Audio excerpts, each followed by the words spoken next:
크게 한번 외칩시다. 메리 크리스마스. 메리라는 말은 행복하다, 즐겁다, 기쁘다 그런 말이고, 크리스마스는 그리스도 플러스 마스입니다. 그러니까 예수님을 경배하라, 찬양하라, 예배하라. 그러니까 성탄절은 뭐냐? 행복한 예수님을 경배하는 게 성탄절이에요. 그죠? 요즘 이제 슬픈 일이 하나 있어요. 저작권 그런 것 때문에 여러분 요즘 주변에서 캐롤 들어보셨어요? 너무 조용하죠. 틀을 수가 없어요. 다 돈 내야 된다 그래요. 그렇기 때문에 온 세상이 조용해진 것 같아요. 참 이 세상은 너무나 이 경제 논리 이런 걸로 가서 약간 슬퍼져요. 여러분, 그러나 성도들은 이 땅에 살면서 예수님 때문에, 주님이 오심 때문에, 또 주님이 우리를 향한 사랑 때문에 행복해졌으면 좋겠어요. 그러니까 우리의 행복과 기쁨은 예수님과 동행하며 그의 은혜 안에 사는 것이 가장 행복한 삶의 원리예요.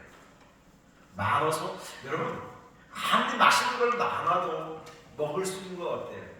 제한적이잖아요. 내 위에 양밥밖에 못 먹잖아요. 물론 특별한 것을 좀 먹긴 하지만 세상의 것이라는 것은 항상 그래요. 옷도 우리 좋아하고 다른 어떤 것도 굉장히 화려한 것 같아도 그 순간의 만족, 기쁨에 오래갈 수는 없는 것 같아요. 그러니까 다른 것들은 이 세상 살면서 조금씩 필요한 것뿐이지 그래서 본질은 아닌 것 같아요. 조금 배가 고프면 조금 이따 맛있는 거 먹으면 되고, 조금 아프면 기다렸다 하나님 회복해 주시면 좀 건강하면 되고요. 지금 내가 너무 외로웠다면 조금 기다렸다가 좋은 사람 만나면 그것이 회복될 수 있는 거예요. 그러니까 가장 중요한 것은 예수님이 이 땅에 오심을 기뻐하고 그 주님의 오심 때문에 행복해하고 그 주님 때문에 여러분의 삶에 풍성함이 있기를 주의 이름으로 축원합니다. 요즘에 그런 유튜브 많더라고요. 혼자서는 행복, 그런 거 굉장히 많이 있더라고요. 전 몇 개 봤어요. 근데 이런 얘기더라고요.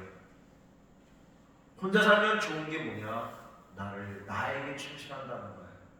근데 같이 살면 뭐예요? 늘 다른 사람의 감정, 너에 대한 감정, 너의 기쁨, 네가 지금 어떤가 그거를 더 생각한다는 거야. 그러니까 혼자 있으면 나에 더 충실할 수 있다. 그리고 내가 좋은 것에 선택하고 집중할 수 있다.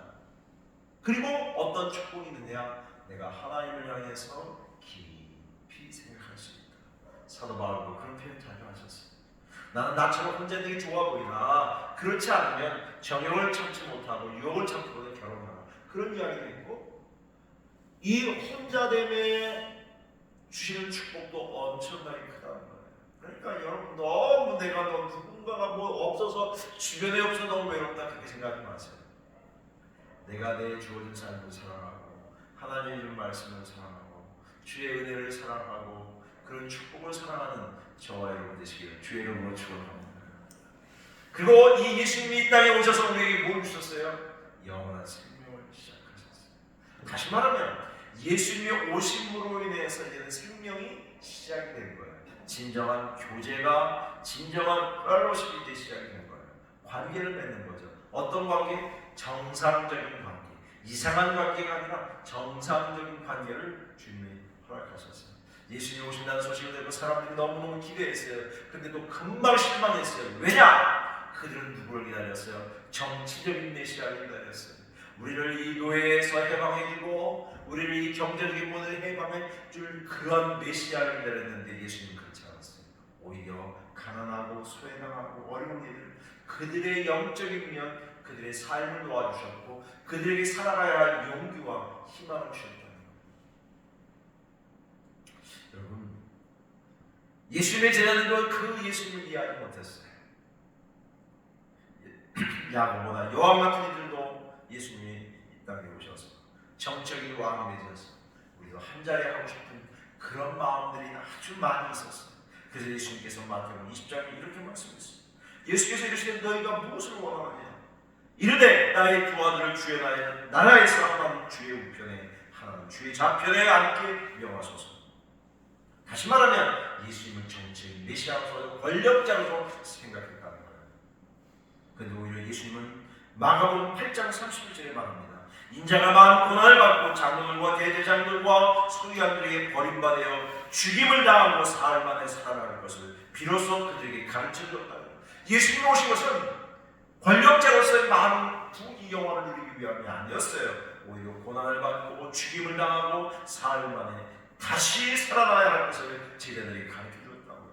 그러니까 베드로가 이 말을 듣고 얼마나 실망했는지 몰라요. 그리고 마가복음 8장에 보면 이렇게 얘기합니다. 내놓고 이 말씀을 베드로가 이렇게 얘기합니다. 항변을 합니다. 그럴 때 예수님은 말합니다. 베드로를 꾸짖어 이르되 사단아 내 집으로 물러가라. 예수님은 베드로를 향해서 사탄이라고 부르셨어요. 왜? 너는 하나님의 일을 생각하지 아니하고 하나님의 나라를 생각하지 아니하고 도리어 뭘 생각한다? 사람의 일을 생각하는도다. 막 책망하셨어요. 사랑하는 여러분, 사단은 얼마나 인간적인지 몰라요. 얼마나 인위적인지 몰라요. 사람들에게 초점을 맞추고 사람들에게 관심을 가져요. 그리고 직분이나 자기 지위 거기에 다 사람들이 관심을 갖게 하죠. 예수님은 거기에 별로 관심이 없었어요. 여러분들이 예수 믿고 구원받은 다음에 하나님의 자녀가 된 다음에 너무 그런데 직책, 직위, 내 포지션, 내 위치 여기에 너무 연연하지 마시길 바랍니다. 그거는 그냥 살면서 기능적으로 필요할 때 하나님 주시는 것들이지 그거에 너무 마음을 쓰면 어떻게 돼요? 굉장히 불편해져요. 그것 때문에 마음이 너무 많이 가요. 교회 안에서도 굉장히 억울이 생겨요. 무슨 직분이 뭐가 너 한다 안 한다 그런 것 때문에 이건 너무 이건 영적이지 않아요. 하나님이 자연스럽게 교회가 형편에 따라 사정에 따라 필요하면 그렇게 하는 것뿐이죠. 우리는 늘 기억해야 할 것은 뭐냐면 예수님의 마음, 예수님의 의도, 예수님이 정말 우리에게 원하시는 모습이 어떤 것인가를 더 많이 생각하고 고민하고 그렇게 살아가는 저와 여러분 되시기를 주의 이름으로 축원합니다. 이게 뭐예요? 우리가 가져야 될 좋은 태도예요. 주님이 이 땅에 오신 것은 결국 뭐예요? 우리로 하여금 생명적인 관계를 유지하기 위해서.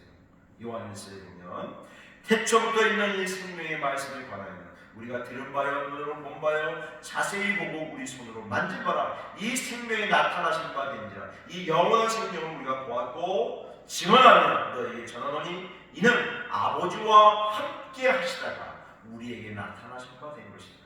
우리가 보고 들은 것을 너희에게 전하면 너희로 우리와, 이 말이 중요합니다. 사귐이 있게 하려 함이니 우리의 사귐은 아버지와 그의 아들 예수 그리스도로 더불어 누리리라.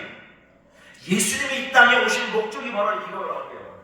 그냥 단순히 생명만 주신 게 아니라 그 생명 안에 사귐을 통해서 우리로 하여금 주님과의 깊은 관계, 이게 사귐이 영어 표현은 웰러십, 교제, 관계. 이것은 어떤 영적 사귐인과 동시에 육적 사귐인과 동시에 완전한 주님과 동행하는 합이라는 아름다운 관계라 그런 말이에요. 그래서 하나님 아버지와 우리의 사귐은 하나님 아버지와 그의 아들 예수 그리스도와 더불어 누리게 된다 그런 말이에요. 이 교제 안에 누리며 사는 성탄절이 되시기를 주의 이름으로 축원합니다. 성탄절은 주님의 은혜 안에 누리는 거예요. 우리 한국 분들은요 누리는 걸 별로 못해요. 누리면 약간 죄악시하는 것 같아요. 내가 이래도 되는 거야. 내가 그렇게 쉬어도 되는 거야. 여러분 그런 말 있죠? 잘 쉬어야 잘 일할 수 있다. 잘 쉬는 사람이 잘 일할 수 있어요. 쉬지 않고 일하면 어떻게 돼요? 기계는 망가져요. 오래 쓰다가 그냥 계속 쓰면 망가져요. 브레이크를 자동차가 계속 밟고 있으면 큰일 나요. 자동차 라이닝 타든지 문제가 생겨서 브레이크 작동을 못해요. 그래서 적당히 쉬고 적당히 일해야 돼요. 사랑하는 여러분, 적당히 쉬는 게 뭐죠? 여러분이 정말 하고 싶은 걸 하는 거죠. 여러분이 꼭 필요한 거 하는 거예요. 사랑하는 여러분, 우리가 이 성탄절기는 바로 그런 거예요. 주님의 은혜 안에서 누리는 거죠. 예수님이 이 땅에 오셔서 우리에게 평화를 주시고 은혜를 주시고 우리의 삶을 정말 주님의 가운데 살게 하는 것이죠. 그저 주님이 이 땅에 오신 것을 많은 사람들이 기뻐했죠. 수많은 천군 천사들이 환영했고 찬송했고 그래서 지극히 높은 곳에서 하나님께 영광을 돌렸고 땅에서는 하나님이 기뻐하시는 사람들 중에 평화를 누렸어요. 독생자 예수 그리스도가 오셔서 우리로 하여금 하나님 앞에 영광을 돌리게 하셨고 끊어졌던 관계를 회복시켜 주셨습니다. 예수님은 한 지역, 한 나라, 한 민족만이 아니라 온 인류가 구원받기를 원하셨습니다. 예수님은 자기 백성을 죄에서 구원할 자라고 예수님의 이름의 뜻이 그러잖아요. 그런데 오늘 본문에 보면 마리아와 요셉은 약혼한 상태였지만 결혼하지는 않았어요. 근데 임신을 하게 얼마나 창피한 일이에요. 요셉의 입장에는 난처한 입장이었어요. 그래서 요셉은 조용히 어떤 파혼을 결심했는지 몰라요. 마리아에게 큰 애가 될 것 같아서 자기 아내한테 너무 염려스러워서 그런 생각을 했어요. 근데 오늘 본문에 이렇게 말씀했습니다. 그의 남편 요셉은 의로운 사람이라 그를 드러나지 아니하고 가만히 끊고자 하여 바로 그때 하나님의 사자가 요셉에게 말합니다. 다윗의 여종 요셉아 내 아내 마리아 데려오기를 무서워하지 말아라. 그에게 잉태된 자는 뭐로 된 것이다? 성령으로 된 것이다. 그러니까 예수님의 사건은 철저히 하나님의 계획과 하나님의 주권과 하나님의 은혜 안에 일어난 사건인 것을 우리가 믿어야 합니다. 동정녀의 몸에서 예수 그리스도가 오신 것이죠. 그러니까 이게 신비의 사건이죠. 성령으로 잉태된 마리아를 통해서 아들을 낳은 것이요 그의 이름을 예수라 하라. 그가 자기 백성을 죄에서 구원할 자입니다. 여러분 어떻게 하나님이 우리의 인간의 몸을 입고 오셔? 이 신비 아니에요? 미스터리 아니에요? 자기 백성을 죄에서 구원할 자 메시아가 우리에게 오신 것입니다. 이게 복음의 핵심입니다. 예수님이 이 땅에 오셔서 진정한 죄의 문제를 해결하시고 구원의 사건을 허락해 주시고 우리의 죄의 문제를 해결해 주시고 이제 우리의 인생의 문제를 해결해 주신 것이죠. 여러분 아무리 다른 것들은요 우리의 문제를 근원적인 문제를 해결할 수 없어요. 죄의 문제, 경제 문제, 관계의 문제, 사람과의 사랑하는 이 문제를 해결할 수 있는 방법이 없더라고요. 철학이 그걸 해결할까요? 의학이 그걸 해결할까요? 문학이 그것을 해결할까요? 경제가 그 문제를 해결할까요? 이건 다 우리의 삶 가운데 뭐예요? 필요한 요소일 뿐이지 그것이 본질은 아니에요. 그것이 필요 없다? 예술 이런 건 다 필요하지만 그것이 본질은 아니고 본질 밑에 있는 것이라는 거예요. 본질이 있은 다음에 그런 거 있어야 드러나는 것이죠. 그렇지 않아요? 자, 사람이 만약에 제가 어떤 어느 날 이런 생각을 뼈다구만 있다고 사람이 살아놓고 그러면 그 볼 수 있겠어요? 여러분 상상해 보세요. 가끔가다 해부도 같은 거 보시면 어때요? 뼈만 있는 거 보고 그런 사람이 다닌다고 생각하면 볼 수 있겠어요? 안 되죠.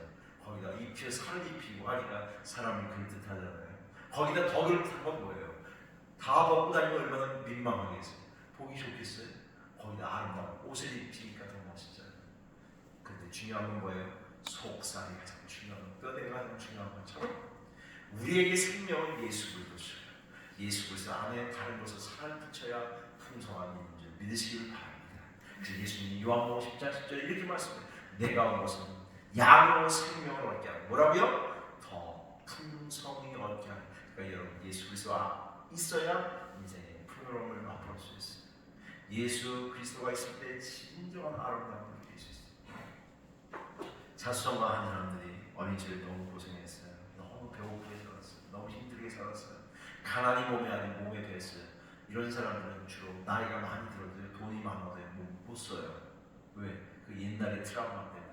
내가 어렸을 때는 어떻게 살았는데 그것이 자기 지배. 그런 정신도 나쁜 건 아니지만 너무 그것을 강조한다든지 너무 그것에 매이면 안 돼요. 네? 여러분 꼭 기억하세요. 내가 옛날에 어려웠으니까 그걸 계속 얘기하면 한 번, 두 번은 은혜가 되고 교훈이 되는데 자꾸 얘기하면 싫어져요. 그러니까 우리는 항상 어떤 삶을 살아야 되느냐? 지난 것은 잊어버리고 지난 것은 마음에 생각하고 기억으로 남기고 지금의 삶을 살아야 돼요. 한번 따라서 합시다. 지난 것은 잊어버리고 마음에 새기고 지금의 삶을 살아야 됩니다. 지금의 삶을 행복해 하시기를 주의 이름으로 축원합니다. 우리 돌아가신 장모님은 항상 음식 먹는데 나쁜 거 썩은 것만 먹더라고요. 근데 자녀의 입장에서 그게 보면 좋을까요 나쁠까요? 유쾌해요. 나는 좋은 부분 먹는데 어머니는 나쁜 거 먹어요. 왜냐하면 그거는 버릴까봐, 자녀들이 버릴까봐 그거 먼저 먹는 거. 그 마음은 귀해. 마음은 귀해. 그런데 시시때때로 그렇게 한다? 그럼 뭐예요? 자식의 입장에서는 불편해요. 엄마가 좋은 거 잡았어요. 어머니 좋은 거 잡았어요. 한번 제가 예전에 이제 우리 교회 전에 있을 때 어떤 겨울에 이제 혼자 사시는 권사님인데 그 이제 살만큼 있었어요. 어렵다. 근데 그 이불을 보니까 다 떨어진 이불에 그냥 이렇게 있어요. 근데 내 깜짝 놀래. 장롱에 그 이불이 여러 개 좋은 게 있어요. 그 생각이 있어요. 권사님 왜 저 좋은 이불 안 쓰시고 이게 다 떨어지고? 목사님 저거 어떻게 해서 아까운 거? 제가 그랬어요. 언제 쓰시려고요? 연세가 지금 많으신데 언제 쓰시려고? 이거 버리시고 저거 쓰세요. 아니에요, 목사님. 이게 여러분 이러지 마세요. 이건 어떻게 돼요? 과감하게 버리세요. 그리고 어때요? 좋은 거 쓰세요. 제 아내가 요플레 같은 걸 먹을 때요. 이게 먹다 보면 저는 성격이 급하니까 조금 남은 걸 버리기도 하고 그냥 우리 아내 여보 그거 놔둬. 그런데 내가 어느 날 그걸 팍팍 긁어보니까 하는 스푼의 3분의 1밖에 안 되더라고요. 그러니까 그거는요 마음의 문제지 남은 게 문제가 아니라고요. 왜? 그것도 우리 아내는 어머니한테 배워가지고 그 장모님이 버리면 그래 이건 마음뿐이지 실제는 아니에요. 근데 자꾸 우리 착각을 한다고요. 네?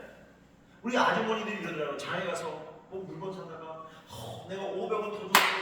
3,000원인데 2,700원인데 내가 3,000원이니까 그거 그게 장모님이 너무 기쁘지 않은 거야. 왜? 300원 비싼 것 때문에. 여러분 이러지 마시고요. 그러면 이렇게 생각하면 내가 300원 들고 오면 되지. 마음을 바꾸세요. 사는 거 지금 맛있는 것도 사고 좋은 물건도 사고 너무 기쁜 날인데 그 300원 때문에 마음이 괴로운 거야. 이게 되겠어요? 안 되겠어요? 네? 근데 우리가 신앙생활을 이렇게 많이 하더라고요. 정말 이렇게 많이 하더라고요. 너무 큰 것, 좋은 것들이 중요한 게 있는데 그 조그만 것 때문에 내 마음이 자꾸 거기에 빼앗기는 거예요. 네? 여러분, 그래서 알뜰한 사람들은 조심해야 할 게 뭐냐면 그런 것들을 조심해야 돼. 그래서 막 하라는 건 아니에요. 저도 무지하게 알뜰해요. 그런데 그런 걸 보면 내 마음이 별로 기쁘지 않다 그런 말이에요. 사랑하는 여러분, 우리가 중심이 좀 분명해야 돼요. 정말 우리가 예수를 믿고 구원받은 다음에 행복한 다음에는 정말 버려야 할 것, 중요한 것들을 이 우선권을 잘 정해서 살아야 된다. 정말 가치 있는 것, 정말 좋아하는 것 해야 된다. 지난주에 큰주 처관이 처음으로 우리 교회 와서 예배를 드렸어요. 그래서 제가 저녁을 사주고 제가 뭐 돈도 없지만 옷을 하나 사줬어요. 장발을. 아버님 괜찮다고 제가 싼 거 산다고. 비싼 거 아니었어요. 싼 거.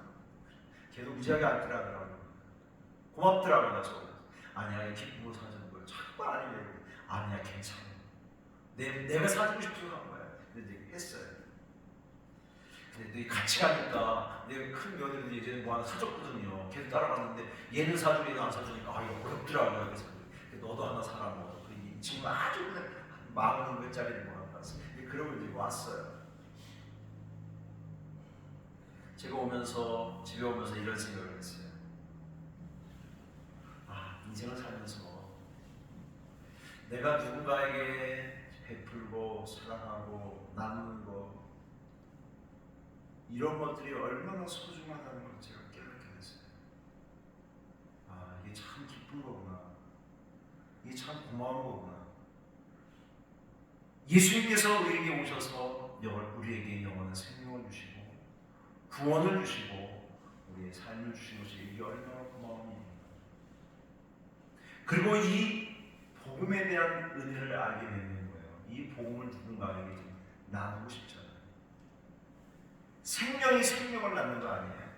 은혜가 은혜를 낳는 게 아니에요. 그런데 또 무서운 게 있어요. 죄악이 죄악을 낳잖아요. 얼마나 무서워요. 악이 악을 낳잖아요. 이제 조두순이라는 아주 끔찍한 그 성범죄자, 그 사람 오랫동안 병상이 아니라 저기 감옥 쏠수 있는데 또 구형을 받았더라고요. 2년 동안 또 다시 감옥에 둔다고. 무슨 전자팔찌인가 뭐 이런 거 달려있는 거 그 나라에서 하라는 거 안 해서 어겼다고. 너무 마음이 아프더라고요. 무겁더라고요. 이 악을 악기 낳는구나. 사랑하는 여러분, 선이 선을 낳게 살아가시길 주의 이름으로 축원합니다.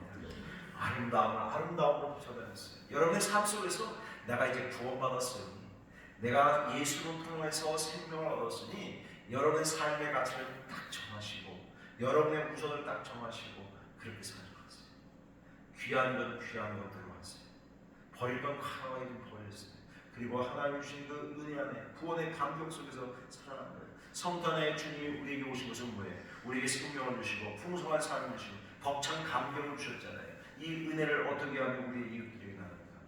예수님을 영접하고 나면 기뻐하는 삶을 살 터인데 하나님과의 그 생명적인 관계를 어떻게 열어놓고 살 수 있을까요? 그러기 위해서 필요한 몇 가지 요소가 있어요. 여러분의 마음을 좀 열어놓으세요. 한번 따라서 합시다. 주여 나에게 마음을 열어주세요. 무슨 마음이요? 예수님의 인격을, 예수님의 구원을, 예수님의 생명을 받아들이는 거예요. 정말 그냥 순수하게 그냥 믿는 거예요. 네? 내가 죄인 되었다가 형편없는 인생을 살았다가 하나님이 내게 주는 축복을 얻는 거예요. 하나님 나에게 이런 축복을 줬구나, 이런 기쁨을 줬구나, 이런 은혜를 줬구나. 그걸 마음에 받아들이면서 그렇게 사는 거예요. 네? 그리고 그냥 그것을 다른 것을 그냥 배제해 버리세요. 우리가 삶을 살면서 이 구원의 기쁨을 자꾸 잃어버리는 것 중에 하나가 뭐냐면 유혹하는 게 뭐냐면 주변의 환경이에요. 환경. 제가 이 말씀을 묵상하고 하다가 계속 느끼는 것 중에 하나가 성도들에게도 그렇고 저에게도 그렇고 사람은 우리의 마음에 자꾸 기쁨을 빼앗아가요. 근데 기쁨을 빼앗아가는 게 뭐냐면 환경적인 요인들이에요. 이런 사건들이에요. 좋다가도 그런 사건을 보면 또 마음이 힘들고 이런 사건들을 보면 이런 사건. 그런데 여러분이 명심할 게 있어요. 하나님은 여러분의 인생 가운데 은혜를 주셨는데 그 은혜가 내 상황보다 항상 크다면서 매일같이 고백해야 돼요. 매일같이 고백해야 돼요. 아주 순간순간 고백해야 돼요. 하나님의 은혜가 더 크다. 하나님의 은혜가 더 크다. 그럼 내 이 문제를 이길 수 있단 말이에요. 남편이나 힘들기에, 자녀가 힘들기에, 어떤 상황이, 어떤 관계가, 어떤 시간이. 제가 이번 주에 그런 일이 있었어요. 어떤 마음이 불편한 일이 있었어요. 그래서 너무 힘들었어요. 잠도 안 오고 괴롭더라고요. 그래서 제가 만났어요. 만나서 이렇게 막 하더니 너무 내가 막 날아갈 것 같아요. 막 그냥 엄청나게 내 마음의 기쁨이 쏟아나요. 그날 밤 잠이 너무너무 편한 거예요. 잠이 아주 푹 잤어요. 시간을 많이 하고 나는데 내 영혼의 마음의 기쁨이 들어요. 아, 그래서 이 용서하고 그거를 받아주고 용납하니 이게 참 크구나. 그러니까 여러분 마음에 꼬이게 되고 뭐 관계가 아무리 맛있는 거 먹고 좋은 옷 입고 뭐 기쁘지 않은 거예요. 그러니까 우리가 정말 기억해야 될 거예요. 예수님이 내 인생의 주인 것과 주님이 나의 삶을 인도하시는 것과 주님이 영원토록 나의 임마누엘 되신 그 믿음이 있다면, 주님과의 그 관계가 있다면 내 삶에서 승리한다는 것을 꼭 믿고 나아가시길 주의 이름으로 축원합니다. 예수님 우리를 구원하시기 위해서 오셨어요. 저와 여러분을 구원하시기 위해서 오셨단 말이에요. 그 구원의 주님 때문에 여러분 기뻐하는 거예요. 다른 건 별거 없어요. 여러분 좀 실수하고 좀 잘못한 거면 크게 복이 대수예요. 네? 여러분의 아이들이 좀 공부 못하고 그게 뭐가 대수예요? 얼마 전에 황찬의 신부라고요. 저기 강원도 평창에서 굉장히 유명한 이분 아주 은혜도 있고 개신교 목사 같아요. 부흥이 하는 것 같아요. 그런 이야기를 들어요. 자기 집안 얘기를 하더라고요. 자기 집안은 애들이 자기를 닮아서 그렇지 다 공부를 못했대. 전부 지방대학을 다녔대.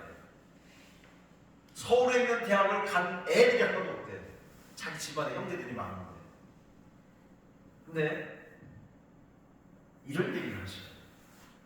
자기 형님네 아이가 뭐를 했냐면 공부를 잘 못해가지고 그 개 키우는 거 있잖아요. 개 키우는 거하고 개 옷 만든 걸 하더래. 그래서 어느 날 보니까 걔가 그거를 막 열심히 넌 이걸 왜 하냐? 삼촌 이게 아프지 뭐. 근데 그걸 열심히 하다 보니까 그래서 수원에 어디에 카페를 했대. 개 카페하고 개 뭐죠? 옷 만드는 그거를. 근데 만들어 놓은 게 이미 많으니까. 그런데 그게 대박이 나왔다는 거예요. 그래서 그랬대요. 야, 너가 만약에 서울에 있는 대학 유명한 대학 같으면 너는 별일 없었을 거야. 지금도 직장을 어디 가야. 그런데 네가 저 지방, 저 지방에 있는 대학. 그래서 그런 저지방이라는데. 그래서 애들이 저지방 우유를 많이 먹어서 그런지 다 저지방 대학만 나왔대. 그렇게 재밌게 피아노를 하시면서 그러니까 너의 인생을 이렇게 잘 살지 않느냐, 너가 이렇게 정말 멋지게 하지 않느냐. 제가 깨달은 게 있어요. 그렇구나. 우리가 행복하고 우리가 기쁘고 우리가 죽고서 어떤 상황에 따라 이렇게 바뀌는 것도 아니고 무슨 해서도 아니고 정말 예수님이 있고 내가 좋아하는 일을 하고 내가 사랑하는 사람이 있으면 인생을 살맛이 나겠다. 그런 은혜 안에 살아가는 것, 그것이 복된 삶이겠다. 사랑하는 여러분의 삶을 그렇게 사랑하시기를 주의 이름으로 축원합니다. 여러분의 하는 일을 그렇게 사랑하시기를 바랍니다. 그런 기쁨이 여러분 가운데 있기를 바랍니다. 그리고 두 번째는요, 여러분들이 정말 소중한 것은 큰 거 아니에요. 작은 거예요. 자주 웃는 거예요. 네? 자주 웃는 거예요. 늘 스마일합니다. 정말 어려운 가운데도, 고통 가운데도, 너무 상황이 슬픈 가운데도 웃는 거예요. 그리고 늘 부드럽게 대하는 거예요. 내 마음을 부드럽게 대하는 거예요. 아름답게 대하는 거예요. 네? 여러분, 주님 앞에 섰을 때, 내가 마지막 인생 주 앞에 섰을 때 주님이 나를 향해서 이렇게 얘기해요. 야, 네가 잘했구나. 착하고 충성된 종. 내가 정말 적은 일에도 네가 너의 인생을 성실히 살았구나. 여러분의 삶에 그런 성실함으로 여러분의 순간순간들을 그렇게 살아갈 수 있기를 주의 이름으로 축원합니다. 작은 일을 귀하게 여기고 사람들에게 대한 관심과 애정들을 조그만 일에 내 마음을 드리고 내가 정말 주님 앞에 그렇게 신실하게 살아간다면 참 행복한 인생이 되겠구나. 그런 기쁨이 있겠구나. 제가 어제는요, 성주가 또 신발을 하나 샀는데 그게 다 떨어졌더라고요. 그래서 걔한테 이걸 오면 이제 보고를 해야죠. 그 저기 구두 제가 잘 고치는 데 가서 15,000원을 주고 잘 고쳐왔어요. 근데 나도 좀 약간 무식해서 봉투도 안 먹고 이랬어요. 그 구두를 쩔레쩔레 내가 너무 행복한 거야. 한 번도 닦고도 없대. 뭐 아들 구두 고쳐갖고 오는데 이게 쩔레 차는 잡적에 있고 그걸 들고 오는데 내 마음 너무 행복한 거야. 야, 이렇게 얘기했지. 야, 네 구두 있잖아. 아빠가 고친 거야. 같이. 야, 이제 10년 더 시킨다. 그 생각을 하니까 얼마나 뭐 별거 아니잖아요. 아주 별거 아니잖아요. 근데 저에게 엄청난 기쁨이었어요. 그것이 뭐예요? 내가 자식을 향한 사랑이니까. 내 표현이니까. 얼마나 고마워요. 얼마나 감사해요. 여러분, 이 성탄절에 너무 기쁨을 큰 데서 찾지 마세요. 참 이래서 찾으세요. 그리고 이 사랑은 좀 더 내 범주에서만 머물러 있지 않고 조금 확장되고 조금 확산되고 정말 사랑이 필요한 사람, 대접이 필요한 사람, 그런 사람들에게 내 삶을 좀 드리는 거예요. 시간도 좀 드리고 내 마음도 좀 드리고 내 정성도 드리고 그의 영혼을 정말 환대해주고 정말 귀하게 여겨주고 그러면 그가 그 마음을 알고 그도 행복을 느끼고 아, 인생을 이렇게 사는 거야. 이렇게 따뜻함이 있구나. 이런 기쁨이 있구나를 알게 되는 거예요. 그게 사는 거예요. 그리고 그런 영혼들을 위해서 기도해주고 애쓰는 거죠. 여러분, 그래서 저와 여러분이 이 성탄의 기쁨을 여러분 혼자만이 아니라 이 어렵고 힘들어하는 이들에게 여러분의 사랑을 함께 나누어서 살아가는 은혜가 있기를 주의 이름으로 축복합니다. 이것이 성탄의 기쁜 소식, 구원의 기쁜 소식, 영원한 생명을 주신 그 주님의 은혜가 여러분의 삶 가운데도 여러분의 일상 속에서도 여러분의 삶의 주변에도 많이 일어나기를 주의 이름으로 축복합니다. 그래서 그렇게 살아가고 그렇게 사랑을 실천하고 그렇게 사랑을 여러분의 삶 가운데 나누어주는, 그래서 정말 이 성탄의 기쁨이, 성탄의 좋은 소식이 여러분의 삶, 여러분의 일상, 여러분의 주변에서 끊임없이 많이 일어나는 그런 행복한 성탄절이 되시기를 주의 이름으로 축복합니다. 기도하겠습니다. 사랑하신 주님 감사합니다. 이 성탄절 아침에 주님이 오셔서 우리에게 구원해 주시고 임마누엘이 되 주시고 영원토록 우리에게 교제케 하시니 감사합니다. 하나님 아버지와 그의 아들 주 예수 그리스도를 통해서 사귐이 시작된다고 했습니다. 그 사귐 안에서 기뻐하고 즐거워하고 행복해하고 그 구원의 주님 때문에 인생이 정말 살맛이 나게 하여 주시옵소서. 슬픔 가운데 있고 좌절하고 삶의 용기가 없어지고 어찌해야 좋을지 모를 그런 기가 막힌 상황 앞에서 하나님의 선하신 도우심과 은혜와 축복을 사모하며 살아가는 우리 모두가 되도록 인도하여 주옵소서. 예수님의